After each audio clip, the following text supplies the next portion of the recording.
आप लोगों ने मर्सिडीज कार ब्रांड के बारे में तो सुना होगा, लेकिन उसमें सबसे फैसिनेटिंग चीज है उसका लोगो।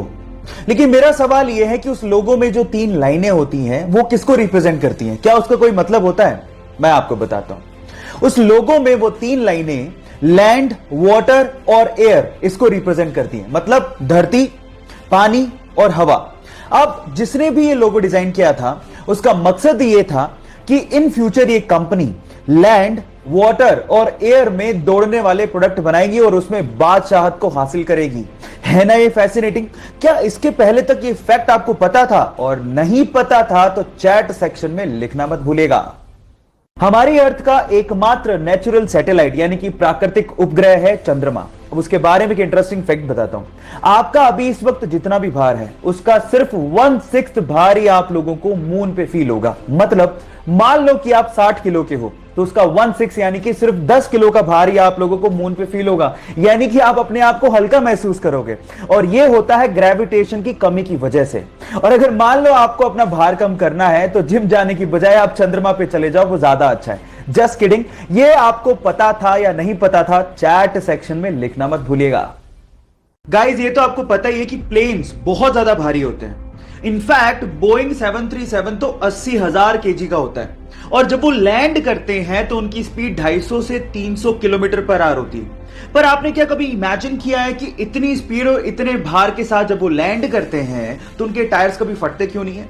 मैं आपको बताता हूं। उनके टायर्स में रबड़ के साथ साथ एल्यूमिनियम और स्टील को भी मिक्स किया जाता है और नॉर्मल कारों के टायर के अंदर जो प्रेशर से हवा भरी जाती है उससे 6 गुना ज्यादा प्रेशर से एरोप्लेन के टायर में नाइट्रोजन को भरा जाता है ताकि वो प्रेशर को सहन कर सके। क्या आपको इससे पहले तक ये फैक्ट पता था? नहीं पता था तो चैट सेक्शन में लिखना मत भूलिएगा और हमारे यूट्यूब चैनल को सब्सक्राइब करना मत भूलिएगा, लिंक बायो में गिवन है। गोल्ड यानी कि सोना रईसी की पहचान मानी जाती है, लेकिन सवाल यह है कि अर्थ की क्रस्ट में तो बहुत से मेटल मिलते हैं, फिर गोल्ड को ही इतनी तवज्जो क्यों दी जाती है? मैं आपको बताता हूं। गोल्ड एक ऐसा मेटल है जिसपे कभी जंग लगती ही नहीं है।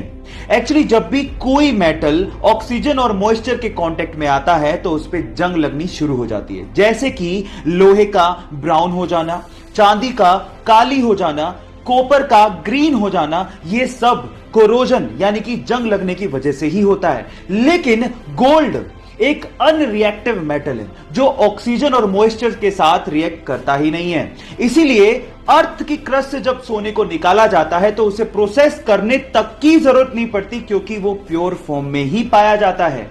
क्या इसके पहले तक गोल्ड की एक खासियत आप लोगों को पता थी? और अगर नहीं पता थी तो चैट सेक्शन में लिखना मत भूलिएगा। एक मोटरसाइकिल सवार रेलवे क्रॉसिंग के दौरान रेलवे के फाटक को देख ही नहीं पाता और वो सीधे जाके रेलवे फाटक से टकराता है और सीधे रेल की पटरियों पे गिर जाता है। वो इतनी बुरी तरह से घायल हो जाता है कि उससे खड़ा भी नहीं हो जा रहा था और सामने से ट्रेन आ रही थी। यह देखकर पास में खड़ा एक युवक भागता हुआ आता है और उसे रेल की पटरियों से खींचता है और उसकी बाइक को रेल की पटरियों से खींचता है और उसकी जान बचाता है। अगर आखिरी समय पर वो बहादुर लड़का नहीं आता तो शायद आज वो बंदा जिंदा ही नहीं होता। सो गाइस, उस बहादुर लड़के की बहादुरी के लिए 1 लाइक तो बनता है। आज अगर हमें जरा सी भी चोट लग जाए तो हम लोग तुरंत बैंडेड का इस्तेमाल कर लेते हैं ताकि खून को बहने से रोका जा सके। लेकिन क्या आपको पता है कि बैंडेड के इन्वेंशन से पहले यह काम कैसे होता था? मैं आपको बताता हूं। पुराने जमाने में खून के थक्के को जमाने के लिए या फिर खून के बहाव को रोकने के लिए मकड़ी के जाले का इस्तेमाल होता था। जी हां गाइस, क्योंकि मकड़ी के जाले में विटामिन के होता है तो वो खून के थक्के को जमाने में मदद करती है। क्या आपको इसके पहले से यह फैक्ट पता था? और अगर नहीं पता था तो चैट सेक्शन में लिखना मत भूलिएगा।